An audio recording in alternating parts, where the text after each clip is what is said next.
According to the National Child Traumatic Stress Network, there is about 1 million children at any given point in a year in the child welfare system. Also found in a 2009 study by Averitt, Nalavany, and Ryan, there are about 2 million gay couples who are willing to adopt these children. It sounds like there are more than enough couples willing to take in some of these children in the child welfare system. So why are there so many children still in the child welfare system? Adoption regulations are decided by individual states. There's no federal regulation on who is allowed to adopt and when and by what means. As of right now, there's no state in the US that has an outright ban on gay adoption, but there are a lot of laws regulating and making it extremely difficult for gay couples to adopt a child. These issues arise because of stigmas that some people have against gay couples and because the general population is pretty misinformed about the actual differences between homosexual couples and how they raise children and how heterosexual couples raise children. There has not been an extensive amount of research going into exactly the differences between children raised by homosexual couples and children raised by heterosexual couples, especially since this topic has just started to gain light within the past few decades.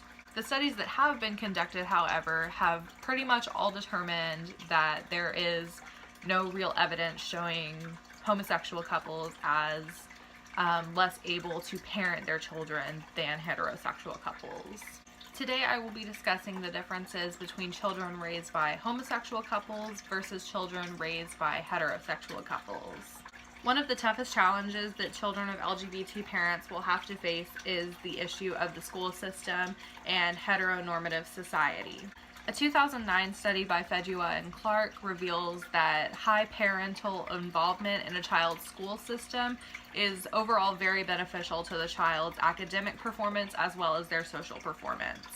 The more involved a parent is with a child's schooling and the school community, the better their child ultimately performs in said school. Unfortunately, because our society is so heteronormative, whenever the PTA finds out that there's a child in the class that has 2 moms or 2 dads, they tend to be less inclusive of those parents.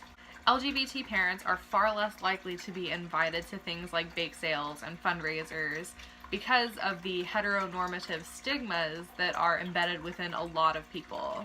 The lack of involvement of LGBT parents in their children's school lives can also be traced back to the fear of bullying of their child. It was found in this study that about 64% of children of LGBT parents face some kind of verbal assault and 18% of them face some kind of physical assault. Whatever the case is, there is a wide lack of involvement of LGBT parents in their child's school lives.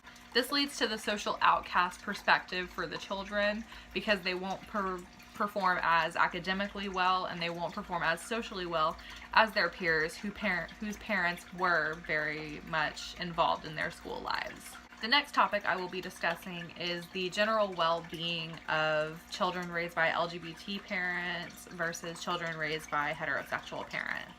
It's a very common misconception that children raised by homosexual parents will not have as good of a well-being because they don't have both a male and a female role in their lives. In a study conducted by Gollenbach et al. In 2014, it was found that homosexual couples were even more positively functioning as a parental unit than were heterosexual couples. LGBT parents were found to be more positively affecting their children's development than were heterosexual parents.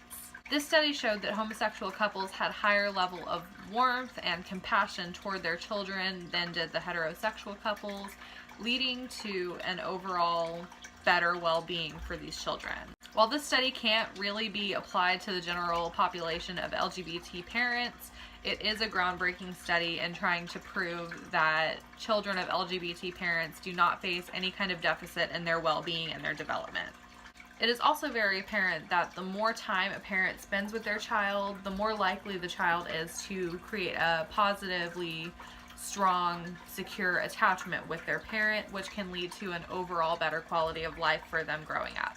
In a 2015 study conducted by Prickett, Martin Story, and Krosno, it was found that LGBT parents, on average, spent more time with their children than did heterosexual parents. It was actually found that the group that spent the most amount of time with their children were women in same-sex relationships.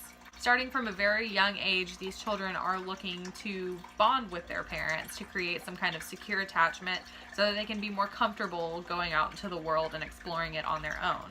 The key factor in developing this attachment is quality time spent with your parent.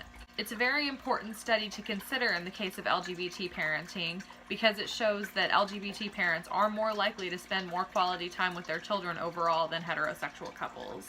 In a study conducted by Perrin, Cohen, and Karen in 2013, it was concluded that internalized homonegativity was reversed by having a secure attachment to a parent.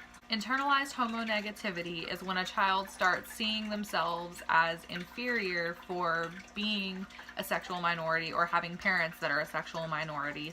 This study shows that this internalized homonegativity in some children with same-sex parents can cause delays in development as well as some social deficits. The main way this research focused on improving this homonegativity is by having a secure attachment between the parent and the child.